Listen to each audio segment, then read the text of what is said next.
مساكم الله بالخير. قاعد امر انا على بالي براده عاديه، هذه مو براده عاديه يا جماعه.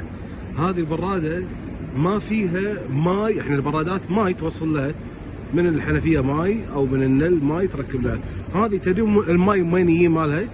يجي من الهواء، من الجو، وهذا يدش من هني زين، ومن بعدها يدش بهالمكان هذا.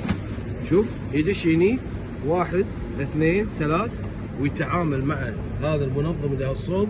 طبعا فيها ماي حار بارد، هذا فلتر مالها زين. يعني يقول لك حتى لو في الجو عنده مثلا في غبار، في مش عارف ايش، اي شيء، هو الفلاتر هذه هي تنظف. هذه ووتر جن اسمها الشركه افتكر زين. وهذا الكبير بنفس الطريقه، هذا في عمليه هني مثل مختبر موجود، يعطيك الحراره ويعطيك البي اتش ويعطيك كل شيء. هذا العود بس، هذا حق شغلات كبيره، لكن هذا حق البيت. يعني هذا تصدق بلاك كهرباء، لا هوس ماي لا شيء، حق البيت، وحار وبارد تعطيك. ها زين. هذا النظام الثاني اسمه ما هو زين. شوف طالع الحين بيبطل هذا هني اهو، طالع.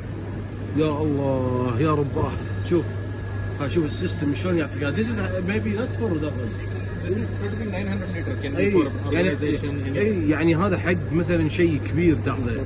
شوف طالع الفلاتر اللي فيها، شوف sediment filter, كاربون فلتر، nanocream filter, calcite filter. يعني 4 فلاتر UV lamp. زين. شوف طالع غير الفلاتر الموجوده هني، هذه تاخذ ترى. وشوف الكولينج كنا راديتر سياره، تلاقي ذا كار راديتر دير. And then it will come from here, the water is going into the machines there. شوف يعني هذا يسحب الهواء، الماي مالها ترى من الهواء، من الاتش 2 او يا جماعه، طالع ويجي هالصوب يتحول، تصب انت اللي تبي. شيء غريب والله. هذا بالمعرض ترى في ابو ظبي، انا قاعد اشوف. انا هذه يازت لي لا ماي ولا شيء، على الهواء. قالها حسين عبد الرضا، قال ما تسوي لنا الراد وعلى غبار، قالها من الاول والله سووها والله.